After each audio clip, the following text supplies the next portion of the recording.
The Burrows of Berea is a conversational podcast. We study the Bible and we talk about it. Not all of us are of the same faith, and one of us doesn't actually have a faith. And that's wonderful. We all love one another, and we're going to continue to talk about these things. The things we believe in and the things we believe about what we read in the Bible. Not all of these are necessarily true. Some of it is opinion and speculation. Thank you for listening and speculating with us. There you go. That was good. Yes. You are listening to the Burrows of Berea. Nody no, nody no, notes, nody no, notes from the underground. Welcome back. This is our kickoff episode for the season of our Notes from the Underground. This is a podcast where we take a microscope to some of Christianity's thornier topics and people. To my right here, we've got, wait, I forgot. I'm your host, Tiziana Mom So Hard Severse. I'm still getting used to being in charge. Yeah, I find that hard to believe, and I don't think it'll last long. Yeah. Okay. Well, anywho, that's funny. Sorry, I just got it. It took me a second. Yeah. Tiziana, Mom So Hard Severse. I can't do my taglines if I'm introducing. How are you, Mom, so hard? How are my mom so How hard are your today? mom so hard today? Did you do your homework? I didn't, actually, for this one. No. Yeah. To my right, I've got Rick. I'm Rich Welch. Actually, it's Rick the Podfather now. Oh, is it Rick the Podfather? Podfather? My daughter made it for me. Oh, That's I funny. prefer I like it. that. That's funny. I prefer that. Rick the Podfather Welch. Yes. Yeah. Mm-hmm. It's nice to see you. Nice to see you too. And we've got a guest today. We got Pastor Mike Miano from Blue Point Bible Church in Long Island. Long Island, New York. Yeah. Yes, it's a blessing to be here. Oh, yeah. We're thrilled to have you. He did a testimony last night that was just fantastic. It was. Wonderful. So we're really Thank grateful that you're going to be a part of this podcast today. Well, Nope. Who's behind the glass? Oh my great! See what I'm saying? The cat. Just screwing up left and right. Behind the glass, Rocket Man Andy Bishop. Hey, I'm playing with the cat with a string on a stick. You know, I was thinking about that yesterday when we were in here. So, like, Ralph, straight out of Compton, One of the Ralph R Hicks, names. right? Who Ralph is actually from Compton. Yep. I'm a mom. Sarita the Edgerton. That's her last name. Plus, she's sharp. Yep. We used to call her the Rita. Yeah. She didn't like that one. Yeah. Billy Eye Candy, Obvious. So incredibly obvious. He's so hot. He's stacked. Yeah. Oh, he's a big chunk of a man. Yeah, I know. In the good way. But how did Andy get Rocket Man and how did Cherry get the Annihilator? So Andy named Cherry.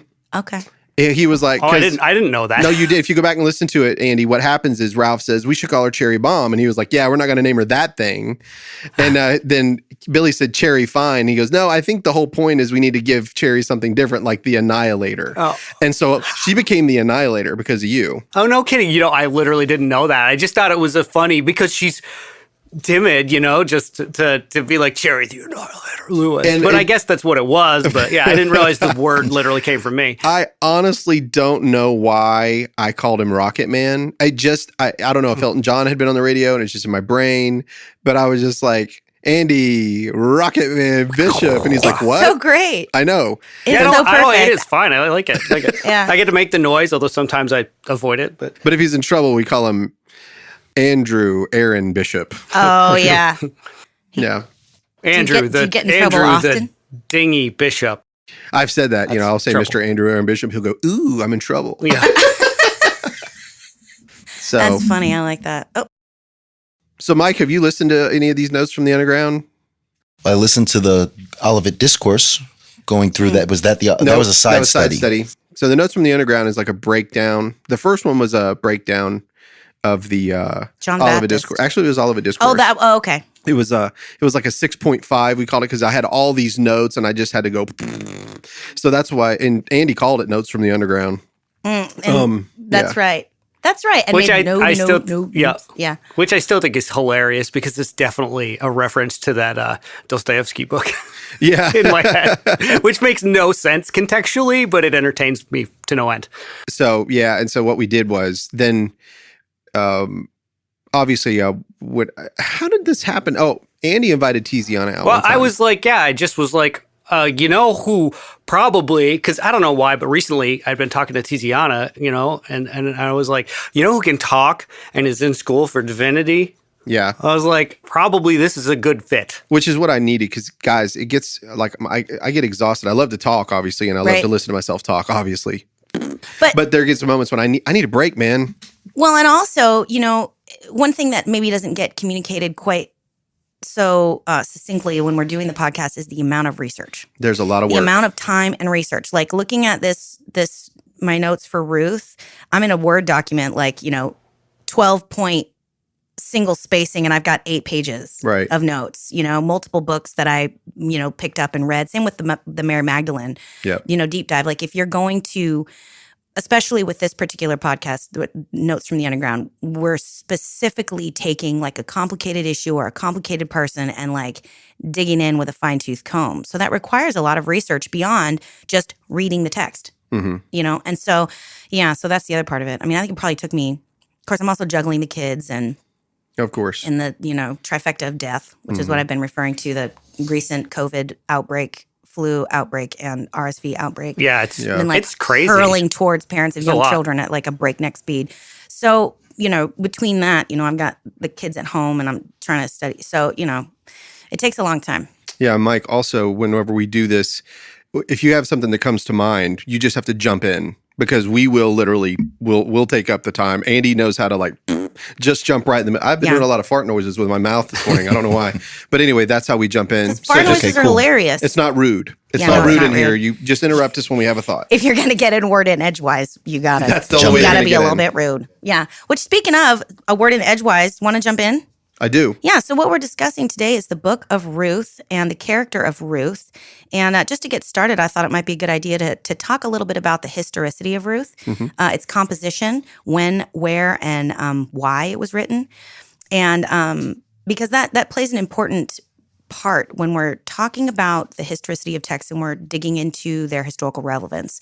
It's important to know where in the history of a people the book was written. For example, if you were going to write a fictional account about the presidency of Donald Trump and you wrote that book in 1990, you could write the same book in 2023, but you're going to receive them very differently based on the timeline. If you wrote it in 1990, it would have been like an incredible prophetic word, an inspired word. But if you're writing it in 2023, based on your historical knowledge, even if it was a fictional account, it's going to be more of a commentary.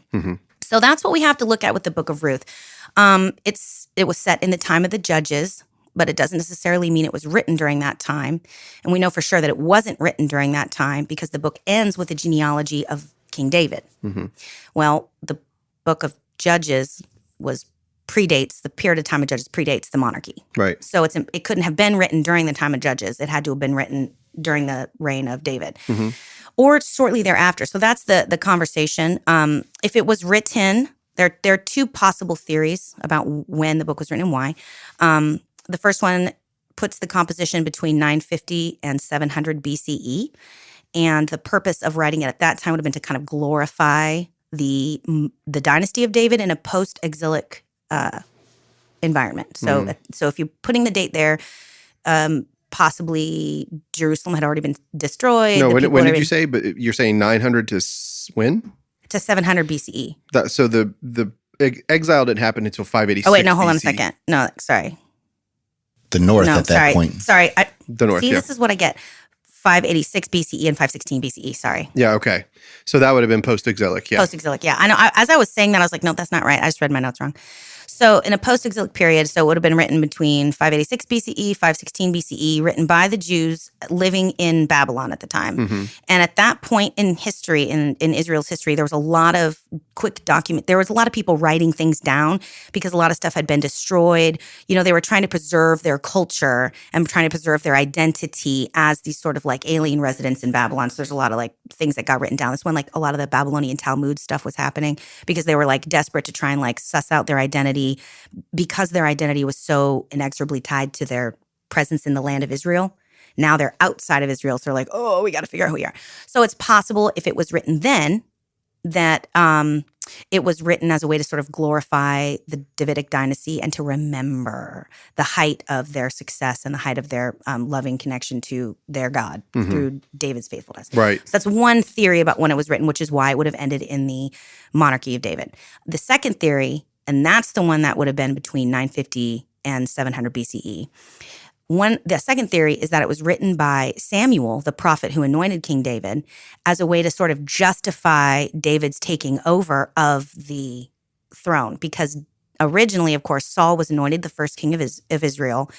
And generally, your son sort of takes over that role. So Jonathan would have been the next king. But it wasn't out of nowhere comes this dark horse candidate, David, because God was already establishing in Israel that it is him who decides who's in charge, not natural law. Right.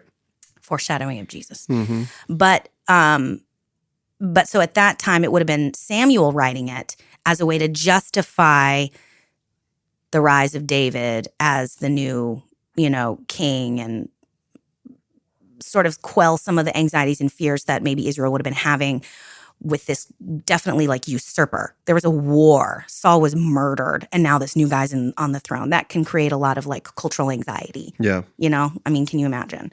So those are the two possible theories about when the book was written. And again, they sort of,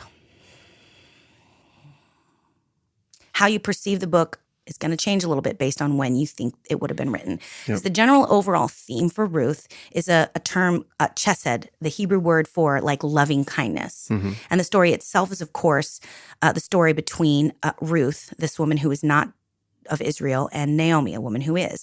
And it's also just so happens to be her mother-in-law. Not a relationship historically connected with loving kindness. Or faithfulness. Yeah. Right? Sure. So it's so Ruth is being lifted up as this like grand example of loving faithfulness and kindness, this Hebrew word chesed, because of the fact that she dedicated herself to Naomi and had absolutely no reason to do so. Right? That's right. I mean, the other ones, it shows that the other ones stayed back, but yeah, but Ruth Orpah, went. yeah. Yeah, Orpah. Yeah. And she she was clearly torn, but she eventually made her decision. But I mean, just in general, For the wildly ignorant, what is there? One of them is the mother-in-law of the other? Or is yeah, that we're going to read the relationship? story. Yeah. Oh, no. But just for context for this intro, because I just don't know. Right. Ruth, the book of Ruth is about a young woman named Ruth who is from married Moab. to, a Moabite who is married to Naomi's son. Okay. So Naomi is the mother-in-law. Naomi is And the they're from mother-in-law. Ruth Bethlehem. is the daughter. Yeah, Okay. Bethlehem. Thank Right. you. Yeah.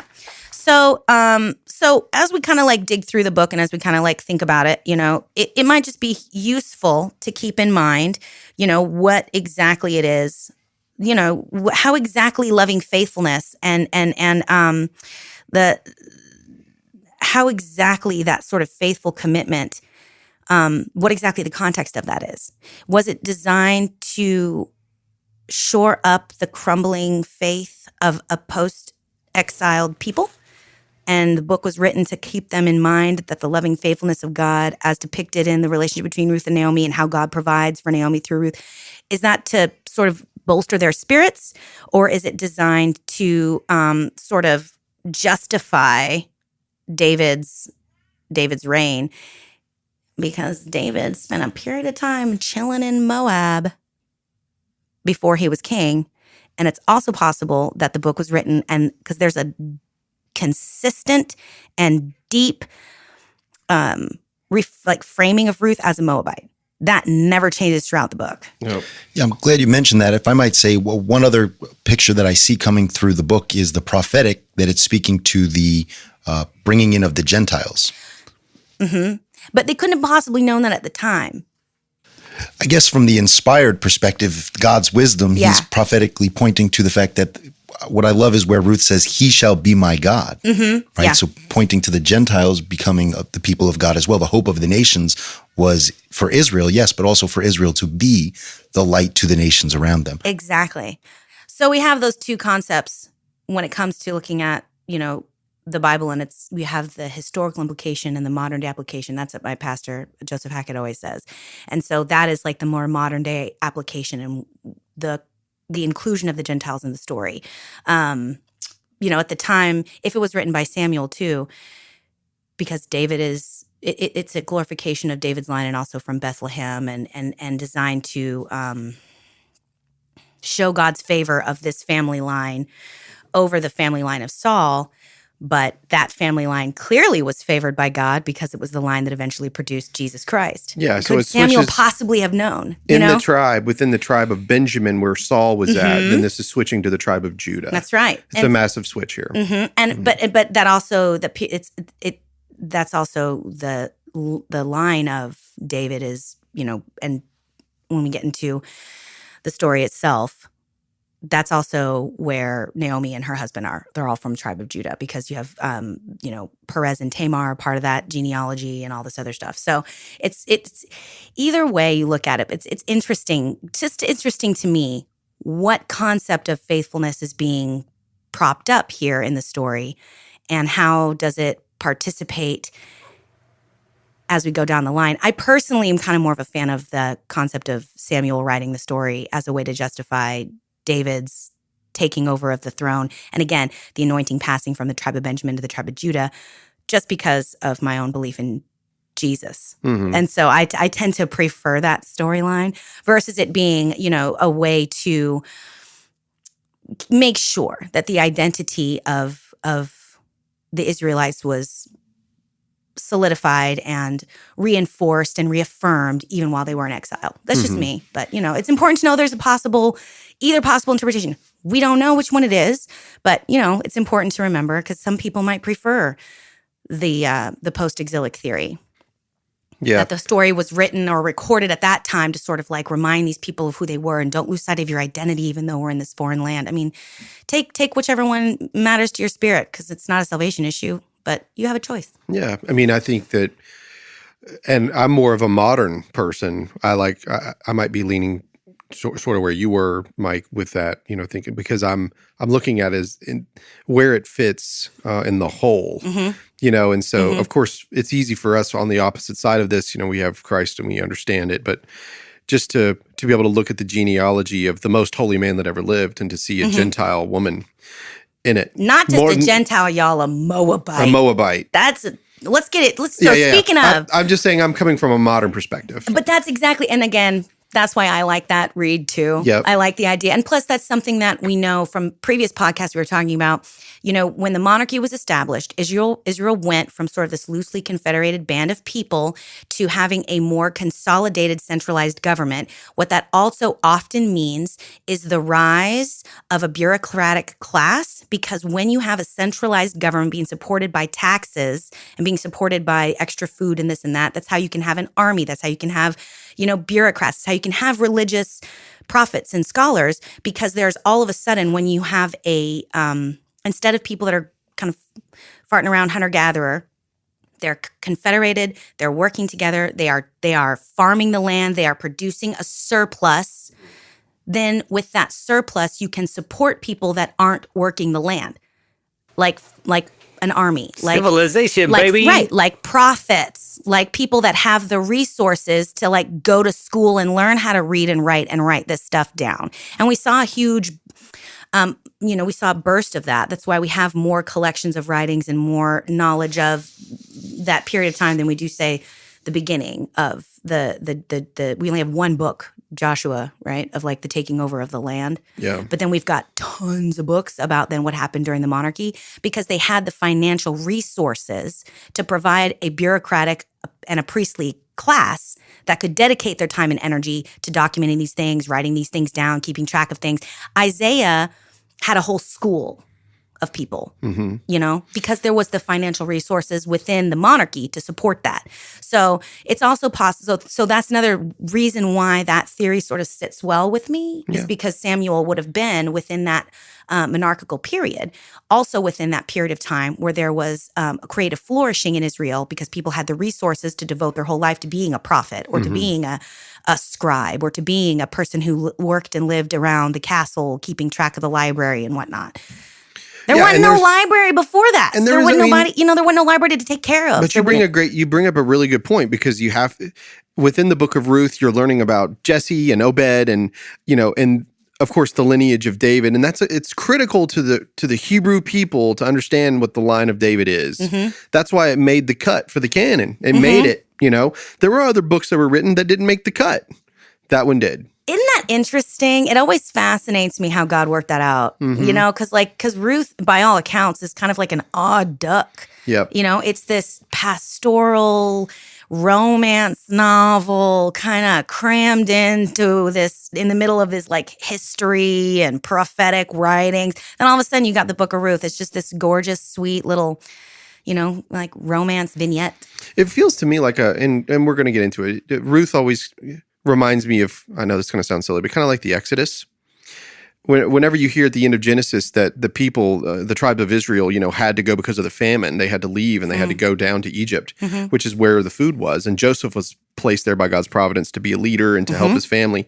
So there they are. And then the Exodus is taking them out of that and going back home. And that's really what we're seeing in Ruth, is that they're in the house of bread. They're in Bethlehem. This is going to be, you know, this is the place. This is where David's from. This is where the Christ is going to be from. Like, it's Bethlehem, and there's a famine. Yeah. Well, so let's dive in. Let's read the first part of Ruth, and then we can start talking. Who has their Bible out? This person over here, speaking of, I forgot my Bible like an absolute noob. Like a total amateur. Mike could read it. He's got he's got that voice. He's got that silk. That, hey everybody. Yeah. Thanks. What would you like me to read? Let's read the first 3 verses. Okay. Now it came about in the days when the judges governed that there was a famine in the land, and a certain man of Bethlehem in Judah went to sojourn in the land of Moab with his wife and his 2 sons. And the name of the man was Elimelech. Elimelech, yeah. Elimelech. Elimelech. Oh, It's sorry. not a name you say often, you know? That's funny. Yeah. And the name of his wife, Naomi, and the names of his 2 sons were Machlon and Chilion, Epathrites of Bethlehem in Judah. Now they entered the land of Moab, and they remained there. Then Elimelech, Naomi's husband, died, and she was left with her 2 sons. Yeah. What version are you reading from? NASB. Okay, I'm going to get it. Okay. Yeah. Perfect. So this is another thing when it comes to like the historicity of the account and whether or not it's literal or allegorical. Historicity, how does that differ from just saying historical? Or is it just kind of a little more precise? It's maybe a little more precise because it has to do with how the particular piece of art or the thing that we're looking at specifically sits within history as a thing. So historical is like, you know, the grand theme. It's about this particular... Specifically how it works in context, not just what it says. Yeah, how they interact. Okay, yeah. Cool. What's really, I did a little bit of side research too, because there's also some debate about it's historical authenticity. Yeah. It's a combination. That's what it means. Okay. Yeah. Okay. Yeah. Thank you. Mm-hmm. Thank you. The You got it. Googles. So, you know, again, going back to who wrote the story and why they wrote it, and is it 100% historically accurate, or is it sort of, you know, allegorical in some ways? And when we look at the first part here, so we look at the names. Elimelech is my God is king. So again, the story is set in the time of the judges, which have been pre-monarchical. So it's interesting that the name of this character is King, and it's the lineage of David that we're discussing. It's almost like, it's not really a coincidence. Well, in the time of Judges, doesn't it say everyone was doing what was right in their own eyes? Right. So they're living in that time. Right. Exactly. It was the Thunderdome up in there. And beyond Thunderdome. And same with these guys, Malhon and Chilion. Their names mean sickness and they mean spent. Who the F names their kids that? Sickness Naomi. and spent. Who names their kids sickness and spent? Right. Yeah, but what does Naomi mean? Well, Naomi changes her name. Right. But what does her name mean? Well, Naomi means, what is it?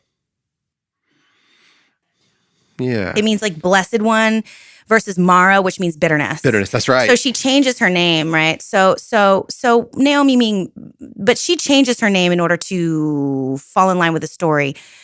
You're telling me that she gave birth to 2 kids when everything was fine and they were living in Bethlehem, and she decided to name them Sickness and Spent. Yeah. It's a little. That should tell you what's happening. Sus, as Actually, they say. it tells you a lot of time. It's telling you what's going on in Bethlehem. Yeah, well, That's why they're leaving. Yeah, exactly. And that's the other thing. We don't know when, because let's read verse 4 and 5. So, Mike, you want to go ahead? Sure. And they took for themselves Moabite women as wives. The name of one was Orpah, and the name of the other Ruth. and they lived there about 10 years. Then both Machlon and Kilion also died, and the woman was bereft of her 2 children and her husband.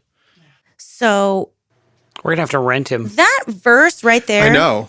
We're going to have to what? Rent him. Oh, I know. He's going to be our Great. Bible reader. Perfect voice. I know. So they took for themselves Moabite women. First and foremost, that is not how Israelite men not okay. got their wives. Nope. Their wives were chosen for them by their parents. Mm-hmm. And even in when we were doing our side study on Samson and Delilah. Yeah.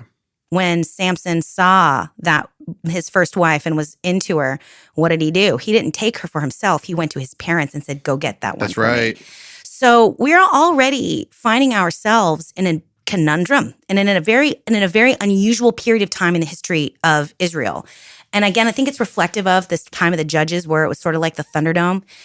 And it also suggests that Elimelech died before he could do that thing, before he could give them the wives that they needed. But it says that they were there for about 10 years. So, and if these men were of marrying age after their dad died, they probably were raised in Bethlehem. They spent some time there. So they should have known that one of the number one things God is not down with is marrying Moabite women. Right. Really marrying anyone outside of their family. Yeah. Yeah, it can be cross tribes. Yeah. But only within their tribes. But let's pause for just a second and let's do a little bit of a breakdown on the Moabites and who they are. Okay. So Moab is a country that's located on the eastern side of the Dead Sea, so it's directly across from the kingdom of Judah. Mm-hmm. So specifically Judah of the tribes had this kind of like border along with Moab. So it's tucked between Edom, which is in the south, and then Ammon to the north. Then Moab is kind of right in the middle, and it shares this border across the Dead Sea from Judah. There's some archaeological evidence that attests to their culture and history outside of what we read in the Bible. Most notably, there's a Mesha stela, which is dated from around 840 BCE. And again, just a refresher, stelas are giant stone tablets that they used to write important things on.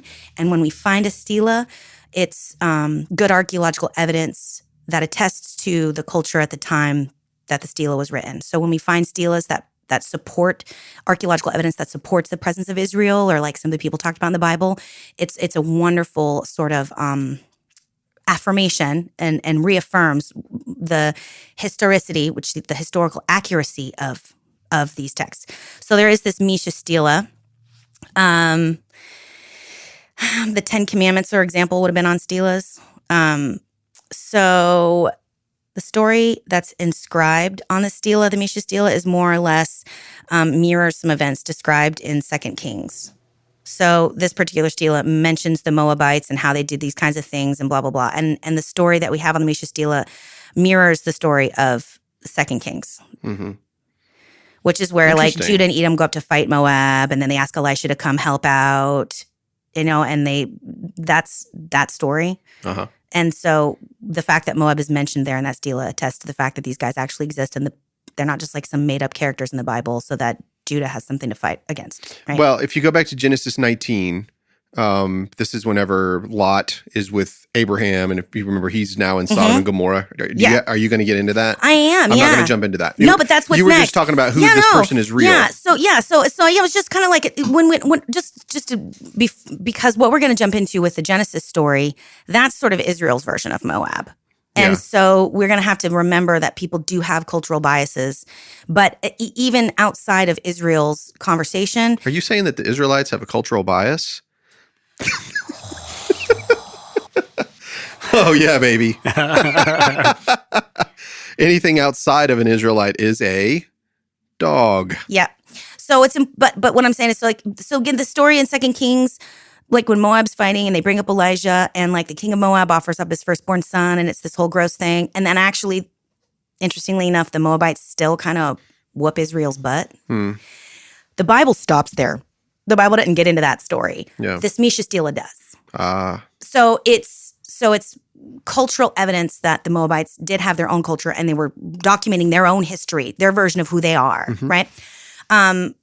So it's usually like a lot more detailed, about them being victorious because it's from their perspective and point of view. So we do know that the Moabites existed, and we can trust that they had some pretty regular beef with Israel because even they talked about their beef.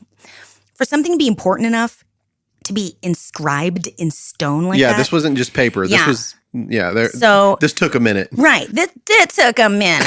Okay. So Moab's beef with Israel was as significant to Moab as Israel's beef with Moab was to Israel. Does that make sense? Yeah, of course. Everybody got beef and everybody know about it and everybody writing down about it. Mm-hmm. Okay.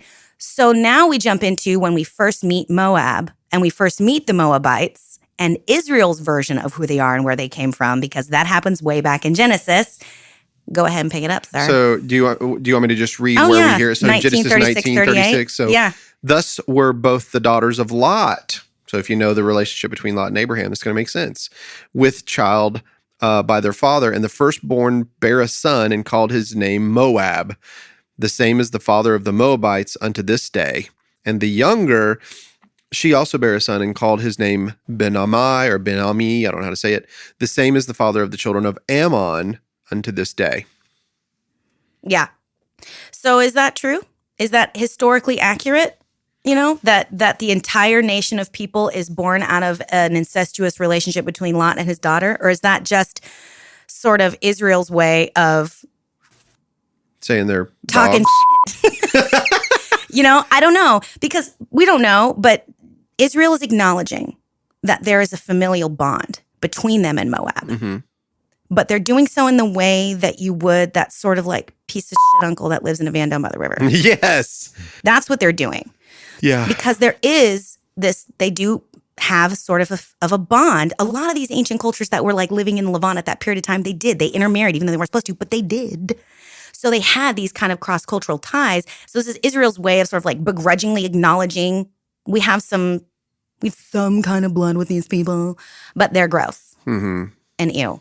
Yeah. That's what they're doing with that whole story. The relationship was with God and Abraham. Yeah. And Lot and Abraham. Abraham loved Lot. Abraham went to a lot of risk to try to save his nephew. He loved him. And they are his people, but there was always going to be some strife between Abraham and Lot. And, you know, whenever all of the men, you remember the story where they were having problems. And so he says, well, look at what you want, you know. And so there goes Lot. He leaves and goes to Sodom and Gomorrah. But the whole point, exactly. And Abraham is like, oh man, like they're in trouble. And so Abraham goes to lengths to save, you know, them. And he does. But the reality is that the relationship, like we talked about in here, Andy, Abraham and God, they had this unique relationship. And that's what the Israelites want you to know, is that he is a special case. They also have a particular reason for making Moab and Edom look the way that they did with this beginning. And so both acknowledging that there's relationship, but also saying they suck. The reason that Israel would want to like record it that way is because of a very specific incident that happened in Numbers whenever Moses and the Israelites first are expelled from Egypt and are making their journey into the promised land. And this comes from Numbers. So there's this period of time where Israel asks for passage through the land. And Moses refers to them, this is in Numbers 20:14. Yep. Moses refers to them as brothers and says, let us pass through your land on our way to where we're going. And they were like, no, we're not going to help you. And so Moses himself said, we're brothers, again, acknowledging there's a familial bond because of Lot, but because they didn't let him pass through. Yeah, so we can look it up. It's Numbers 20:14. Okay. You want me to read it? Yeah. And Moses sent messengers from Kadesh unto the king of Edom. Thus saith thy brother Israel, thou knowest all the travail that hath befallen us, how our fathers went down into Egypt, and we have dwelt in Egypt a long time, and the Egyptians vexed us and our fathers. And when we cried unto the Lord, he heard our voice, and sent an angel, and hath brought us forth out of Egypt. And behold, we are in Kadesh, a city in the uttermost of thy border. Let us pass, I pray thee, through thy country. We will not pass through the fields, or through the vineyards, neither will we drink of the water of the wells, and we will go by the king's highway. We will not turn to the right hand nor to the left until we have passed thy borders. And Eden said unto him, thou shalt not pass by me, right, lest I come out against thee with the sword. Right. Yeah. So then they go to the king of the Amorites, who's also like, no soup for you. No soup for you. And then they get into this big brawl and Israel wins. And when Israel wins, then they take over the land of the Amorites, which is what puts them in direct conflict with Moab. So what's going on there is, hey, let us pass through. We're not going to do anything wrong. We're not going to touch your fields. We're not going to do anything. Yeah. Just help us out. And they're like, no. She was like, all right, well, we'll just take all the things that you have. Yeah, right. So he goes to the Amorites next, and they say the same thing. And so then they're just like, all right, bruh, now you're going to get it. So they get in a big fight. When they take over that land, that's what puts them in conflict with Moab because they share that border. Yep. And that is when we find the whole story of the king of Moab hiring Balaam, son of Beor, to come and curse the Israelites. That's where all that comes into play. And we actually have stelas that attest to Balaam, son of Beor. There's other archaeological evidences that describe the same kind of guy, and then he was basically just a prophet for hire. He was a Gentile prophet. Yeah, and he was a conduit for multiple gods, and so the fact that he was already constructed to be that conduit. Fascinating, by the way. Yeah, so the fact that Hashem was just like, excuse me, get out the way, y'all. Let me show you who's in charge here. You know what I mean? Because he'd been hired and given money to become this conduit to offer this curse, and all he could do was bless Israel. Bro, that ass tried to save him. Hey, listen, I know many a man been saved by some ass. Oh, did you not know you have a pastor in here? You know what? He's laughing. He's just not one of those out. He's not one of those loud laughers. He's That's over right, there. He's been in the clink. None of this is new to him. That's right. Oh, jeez. The humor, sometimes it gets us in trouble. Yeah. Well, and also I'm particularly upset. Not upset, but like I feel enormous amount of responsibility now that I know we have 12-year-olds listening. Oh, I know. That I have to, but I'm like, oh man. Just so you understand, 12-year-olds, there's been a lot of people saved by them. In this case. When a man loves a woman, right? Like, I mean, he puts warnings. To be fair, Rick does put warnings on. Yeah. We have explicit content. Yeah, we have explicit content. In all reality, guys, we were just talking about a donkey that actually God opened his mouth and he saved a man. He was saving a man's life. And that's all we're trying to do for you. So just don't listen to our humor. So we have this relationship between Moab and Edom and the Ammonites and the Israelites, right? We have all this conflict, which is what then leads up to Deuteronomy 23:3. Mm-hmm.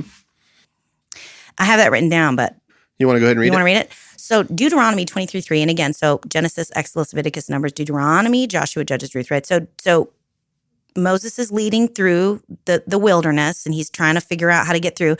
All these people are like, no, get out of here. Another fart noise. Fights ensue. Territory is taken. Animosities arise. So when Moses is dying, he's passing on the mantle of responsibility to Joshua. And this is what is said in Deuteronomy 23:3. No Ammonite or Moabite shall be admitted to the assembly of the Lord, even to the 10th generation. None of their descendants shall be admitted to the assembly of the Lord, because they did not meet you with food and water on your journey out of Egypt, and because they hired against you Balaam, son of Beor, from Pethor of Mesopotamia to curse you. Yep. The time of the judges was not 10 generations. Mm-hmm. Yeah, so what's happening? Interesting. It's special. There's always that moment of special. There's always, this is the rule, except if you break it in this particular way, right? God can break it. Right. So, but the people can't. Right. It's very, very interesting. You know what we're talking about, Mike? There's not 10 generations from the time that we're speaking until the time of Ruth. But you heard what they just said. You won't be accepted into the assembly of the Lord. So you're getting ready to hear a story where it's quite the opposite of that. Yeah. So here we have Elimelech, and we have Naomi, and we have the two sons whose names, Malchon and Chilion, right? Yep.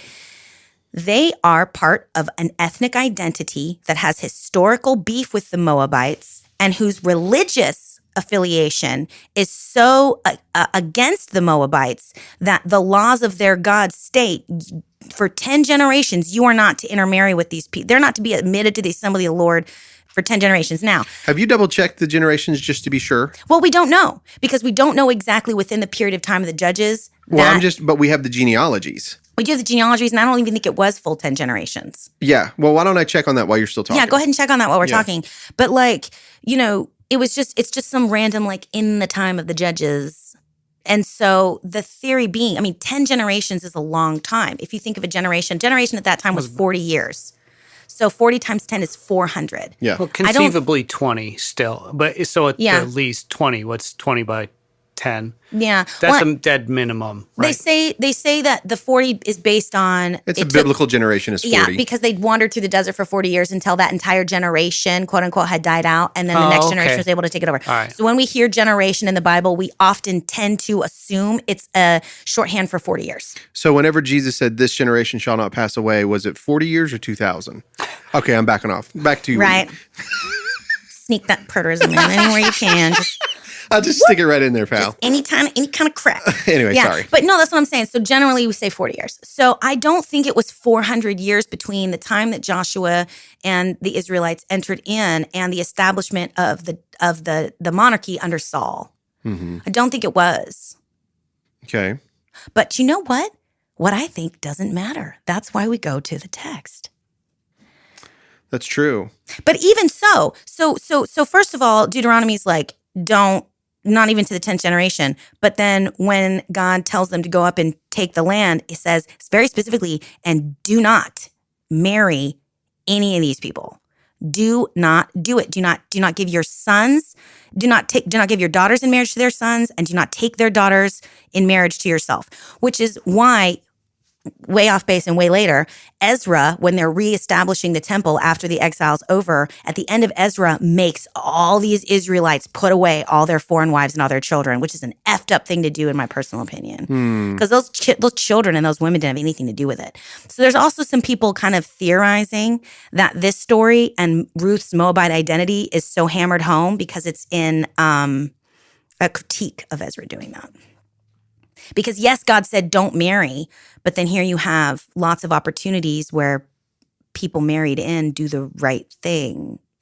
It's complicated. Yeah, I think that's one of the conundrums I have is that earlier in Deuteronomy 4, God tells them that the reason I gave you the laws and statutes is so that you would be a light to the nations around you and you would cause them to look to me and say, what God has loved people so much that he would cause himself to be so near to his people.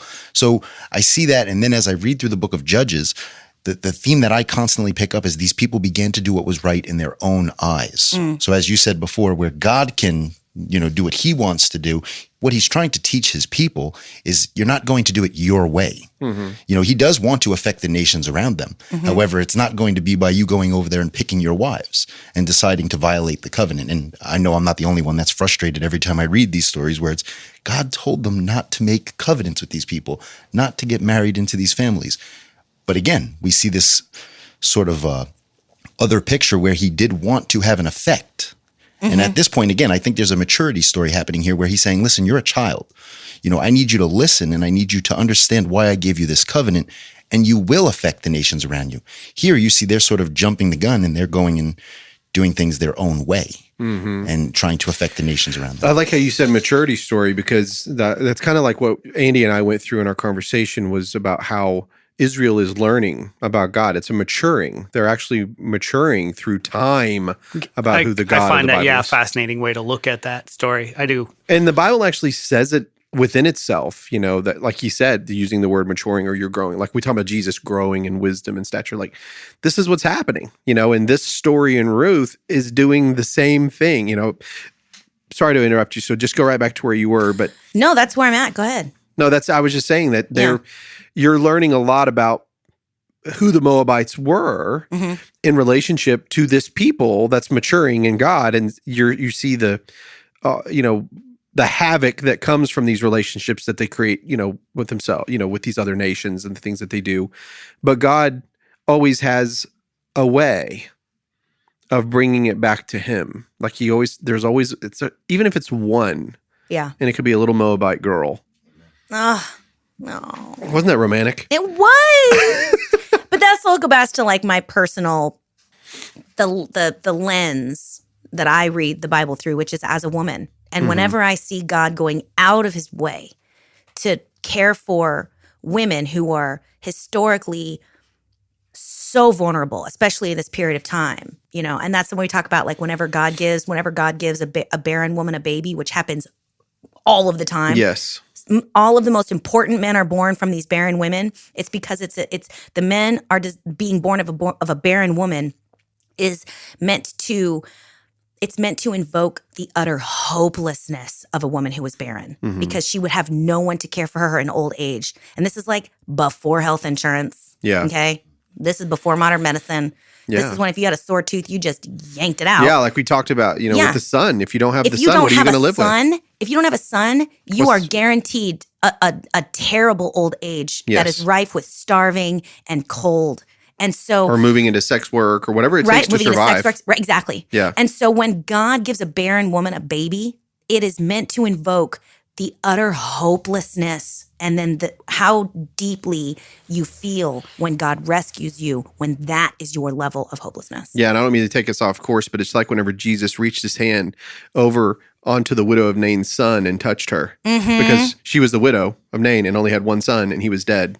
He touched the son and healed that whole family just by doing that one act. It's amazing. God always finds a way. Yeah. So again, we have Ruth, the story of this woman. So, all right. I think we're good.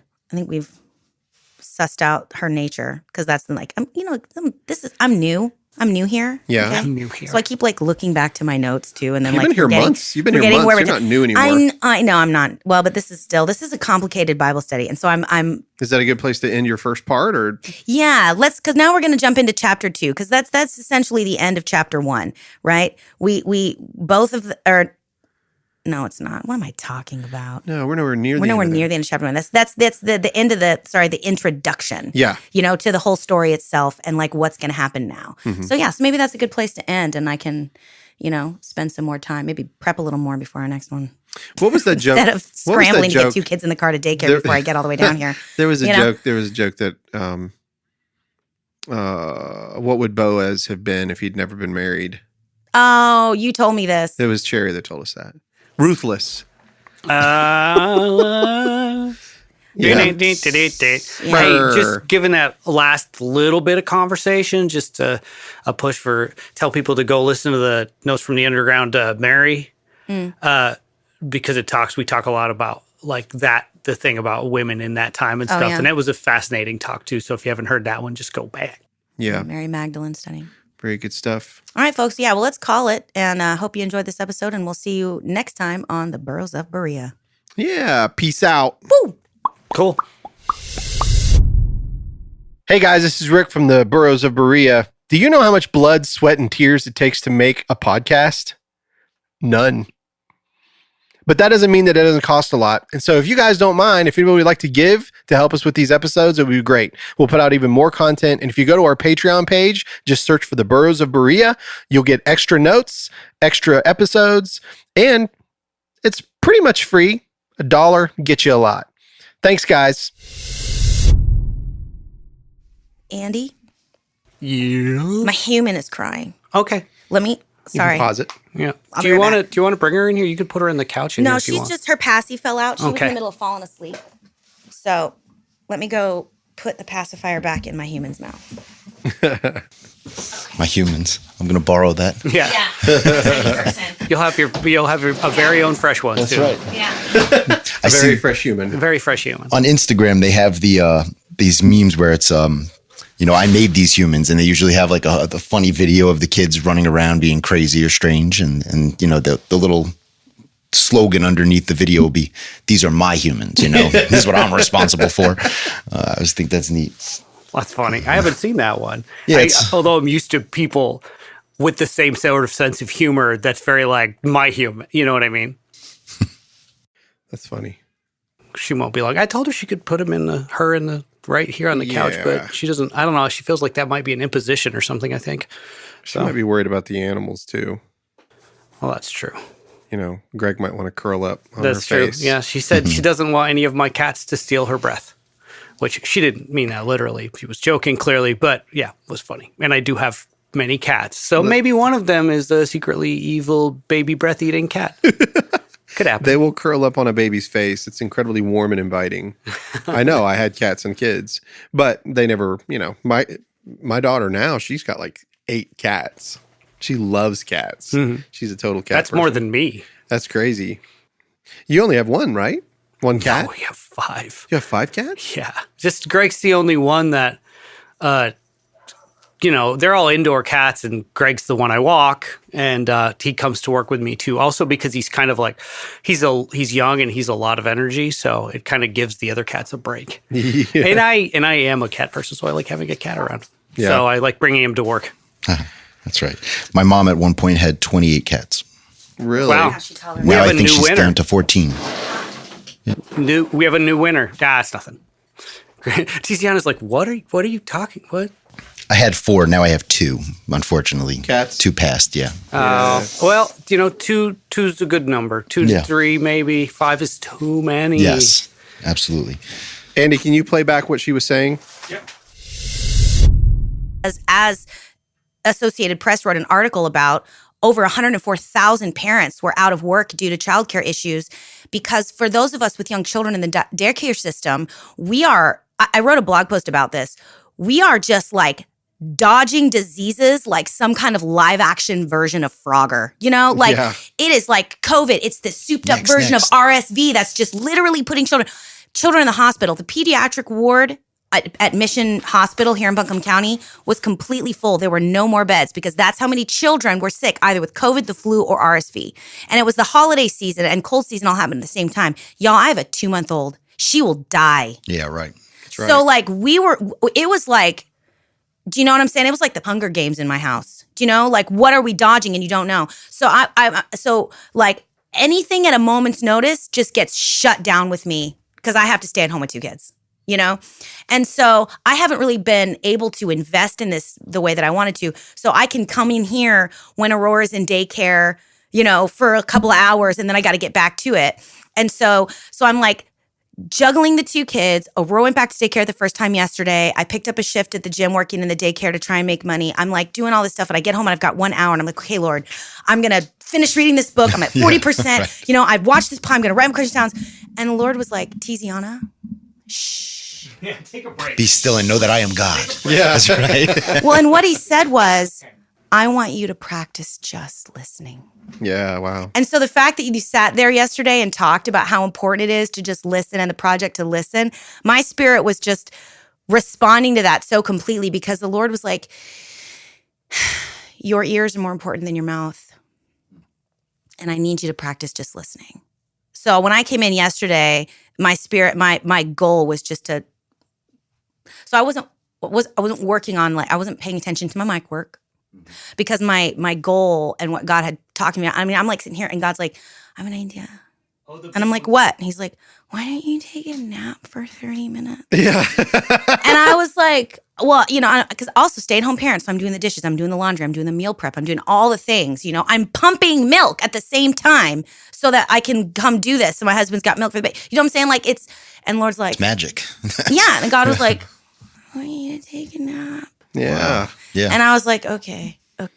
Well, and that's why we said, like, what will happen in here sometimes is we'll have a moment. Sometimes it feels dry, and then sometimes it gets really warm. You'll feel the warmth in here. It feels like the Spirit's moving and things are happening. And I was watching that. And so we were just, and even Andy's recognizing the fact of what's going on. And we were just like, yeah, we're not going to talk about mic work right now because it does not matter. I don't even care if the recording didn't work. What matters is what's happening between us, not the recording. And that was a blessing, by the way. Thank you. It encouraged me. If you only knew, I carried it through the night. And I even told my wife, I said, I have a lot to praise God for. You know, and it was cool. So thank you. Ask for a family and you got one. And that's just kind of what impressed me about your story. Because when you have a relationship with God that, you've been documenting, so many people, I think their conceptualization of God is so built into their national identity or their this or that, that they're not paying attention to it, even if they are saved. And even though if it is producing fruit,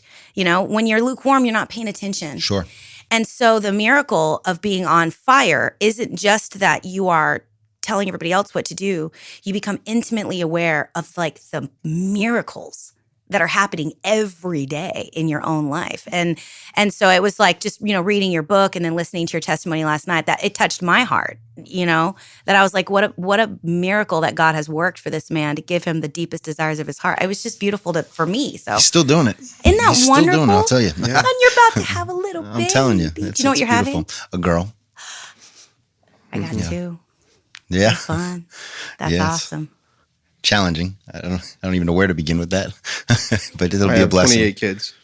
What did you say? I have 28 kids. Headphones. Yeah, let's get rolling. Yeah. Oh, we're rolling. Are we Okay. rolling already? Yeah, we got. It's good fodder. It's good fodder for All the right, end. well, let me turn on. Let me load up my pewter here and get at my notes. Are we going to do the Ruth first? Well, what do you want to do Well, I first? say let's take advantage of the fact that your baby's chill.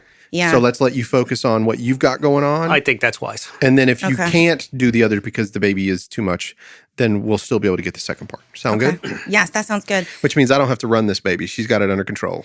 I'm going to open up my notes so that I have my notes, and then I have to actually get on the interwebs and load up a version of the Bible because I forgot my Bible, gentlemen. I have a green one in the room your my daughter's in. That was gracious. gifted to me. Andy has a Bible. Yeah, I know. sent him a Bible. Karen gave it to you. Sent Yep. it to you. I know that's what a powerhouse, man. I know, man. Right? Yeah, and you know what? You were right last night. The book I read in the 6th grade was No Compromise. It was the Keith Green story. No Compromise. Yeah, I got it wrong. And so when you said that, I was like, oh, maybe that was the name. But, yeah. I read that book in the 6th grade. I'm obsessed with Keith Green. I have a whole playlist on Spotify of Keith Green songs. He's by far my most favorite. He is and his life story, too. You talk about somebody who thought he was a washed-up has-been by the time he was 17.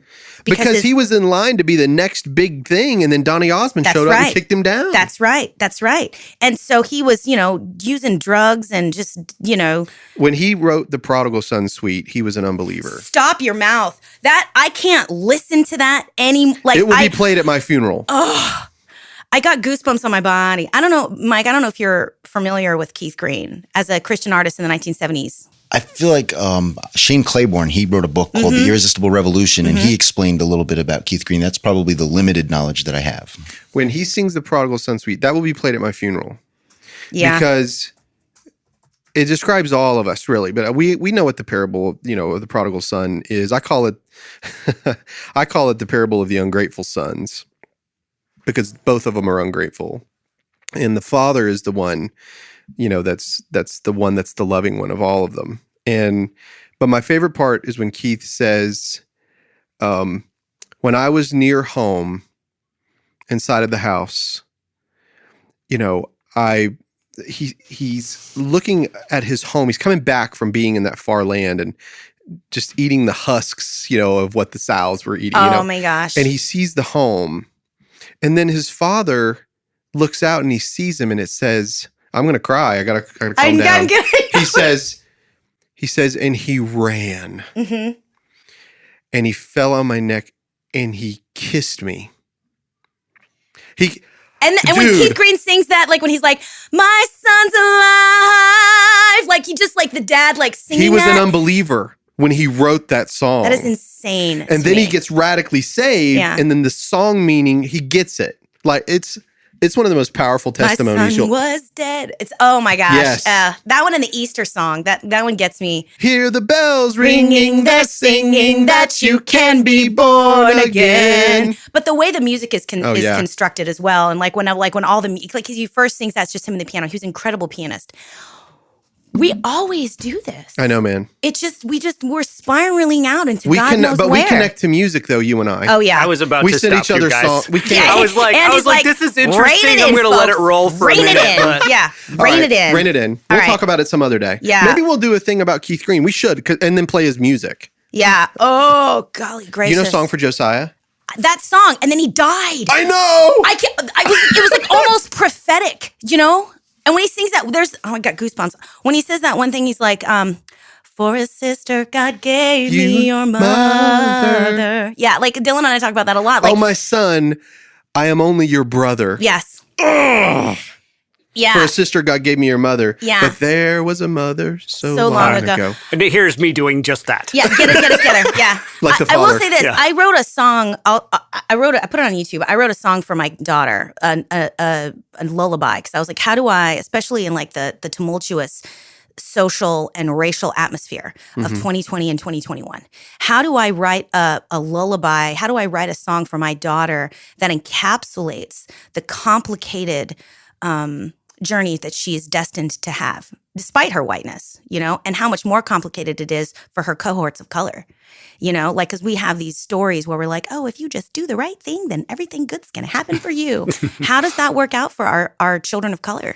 You can have a kid of color doing absolutely everything right, and they're still going to get treated differently. They're still going to have to struggle with, being looked at differently in the public school system. They're still going to, all this other stuff. So I wanted to write a song, and then there's this line in there where I'm like, at the very end, where I'm like, some days will feel good and some days will feel hard. But one thing I know for sure is you can trust the heart of God, and that love will find you no matter where you are. Oh, I love it. If you'll choose life. When he says, I'm sorry, Andy, I'm paying for this. So he says this. Listen, Father, I've sinned. Heaven's ashamed. I'm no longer worthy to wear your name. I've learned that my home is right where you are. Oh, Father, please take me home. Then he goes, bring the best robe. Yeah. Put it on my son. Get a ring, put it on his finger. Gosh, He kissed him. You know what it's like. So great. You got to listen to it. Michael. He's got no idea what's Giving going me a on. listening I know. list for the Poor day. guy. We're just like, Keith Green, man. All right. Well, All right, anyhow, Andy. folks, We're good. Just I welcome don't back. do that Yeah. again when I'm not like talking Oh, to yeah, you. yeah, yeah. Please. Okay. Sorry.